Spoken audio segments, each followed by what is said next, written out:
ادھر امام الانبیاء سید الانبیاء سیدنا و مولانا محمد الرسول اللہ صلی اللہ تعالی علیہ وسلم بھی اہل مکہ کے ان خطرناک ارادوں سے بے خبر نہ تھے۔ حضرت عباس رضی اللہ تعالیٰ عنہ جنہوں نے اس وقت تک اپنا ایمان ظاہر نہیں کیا تھا، مکہ مکرمہ میں تھے، حضرت عباس نے خبریں پہنچائیں اور دیگر ذرائع سے رسول اللہ صلی اللہ علیہ وسلم کو خبریں مل رہی تھیں، لہٰذا آپ نے صحابہ کرام کو جمع کیا اور آپ نے صحابہ کرام کے سامنے سارے حالات رکھے کہ اس طرح قریش مکہ بھرپور تیاری کے ساتھ مدینہ منورہ پہ حملہ کرنے کے لیے چل پڑے ہیں، یہ ساز و سامان ہے، یہ جنگی تیاریاں ہیں، ہزاروں افراد پہ مشتمل قافلہ ہے جو مدینہ منورہ پہ حملہ کرنے کے لیے چل پڑا ہے۔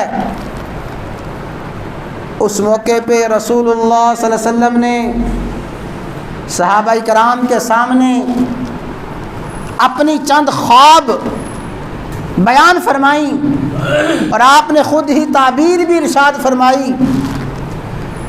فرمایا کہ میں نے خواب دیکھا ہے کہ میرے سامنے گائے کو ذبح کیا جا رہا ہے، میں نے خواب میں گائے ذبح ہوتے دیکھی ہے۔ اس گائے کے ذبح ہونے سے مراد اس جنگ میں میرے ساتھیوں کی شہادت ہے، میرے ساتھی جو شہید ہوں گے، خواب میں یہ گائے ذبح ہوتی ہوئی اسی طرف اشارہ کرتی ہے۔ اور پھر فرمایا کہ میں نے دیکھا میرے ہاتھ میں تلوار ہے، میں نے اپنی تلوار کو حرکت دی، تلوار کو ہلایا، اس میں دندانے پڑ گئے اور تلوار ٹوٹ گئی، اور پھر میں نے تلوار کو ایسے ہلایا، تلوار اپنی جگہ پہ آ گئی، صحیح سالم ہو گئی۔ فرمایا اس کی تعبیر یہ ہے کہ اس جنگ میں ہمیں کچھ نقصان برداشت کرنا پڑے گا، اس جنگ میں ہمیں شکست کا سامنا کرنا پڑے گا، لیکن بالآخر فتح ہماری ہی ہوگی۔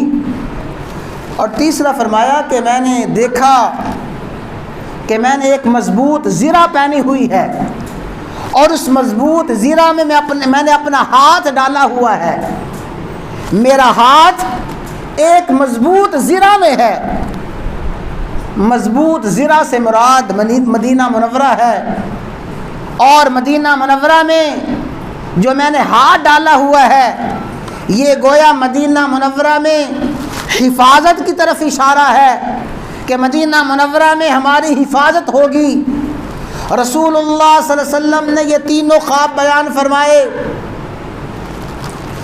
اور پھر آپ نے فرمایا صحابہ مشورہ دو، دشمن بڑی تیزی کے ساتھ مدینہ کی طرف بڑھ رہا ہے، لمحہ ب لمحہ قریب آ رہا ہے، ہم دشمن کا مقابلہ کرنے کے لیے مدینہ سے باہر نکلیں یا دشمن کا مقابلہ کرنے کے لیے مدینہ ہی میں رہیں۔ ہم مدینہ میں شہر میں قیام کریں گے، دشمن مدینہ منورہ پہ آئے گا، ہم پورے مدینہ منورہ کا محاصرہ کریں گے اور مدینہ منورہ میں رہ کے دشمن کا مقابلہ کریں گے۔ اگر اندر آنے کی کوشش کرے گا، مدینہ منورہ کا دفاع کیا جائے گا، اپنی حفاظت کی جائے گی، تو مدینہ منورہ میں رہ کے دشمن کا مقابلہ کریں یا مدینہ منورہ سے باہر نکل کے دشمن کا مقابلہ کیا جائے، مشورہ دو۔ اکثریت صحابہ کرام اور خصوصاً اکابر صحابہ کی رائے یہ تھی کہ ہم مدینہ منورہ میں شہر میں رہ کے دشمن کا مقابلہ کریں گے، مدینہ کے اندر ہی رہ کے اپنا دفاع کریں گے، دشمن آگے بڑھے گا اس کا مقابلہ کریں گے۔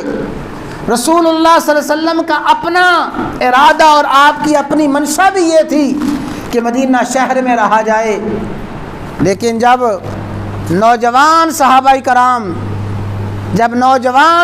کرام نے اپنی رائے کا اظہار کرنا شروع کیا۔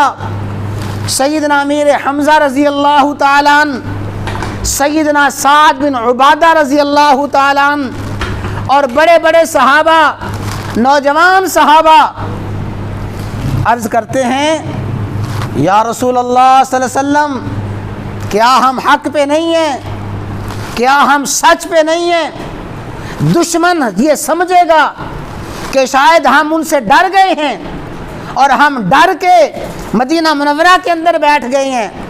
دشمن ہماری بزدلی اور دشمن ہماری خوف زدگی کو سمجھے گا کہ ہم ڈر گئے ہیں۔ حضرت امیر حمزہ فرماتے ہیں یا رسول اللہ، اللہ کی قسم ہے میں اس وقت تک کھانا نہیں کھاؤں گا جب تک مدینہ سے باہر نکل کر دشمن کا مقابلہ نہ کروں۔ دوسرے نوجوان صحابہ کہتے ہیں یا رسول اللہ ہمیں جنت سے محروم نہ کیجئے، ہم تو جنت کے طالب ہیں۔ تو نوجوان صحابہ کرام کی رائے یہ تھی، نوجوان صحابہ کرام کے جذبات یہ تھے کہ شہر سے باہر نکل کے دشمن کا مقابلہ کیا جائے۔ اکثریت صحابہ کرام اور خصوصاً نوجوان صحابہ یہ چاہتے تھے کہ مدینہ سے باہر نکلیں۔ حضور نبی کریم علیہ الصلوۃ والسلام نے اکثریت صحابہ کی رائے کو، نوجوان صحابہ کی رائے کو ترجیح دی۔ فیصلہ ہوا مدینہ سے باہر نکل کے مقابلہ کریں گے۔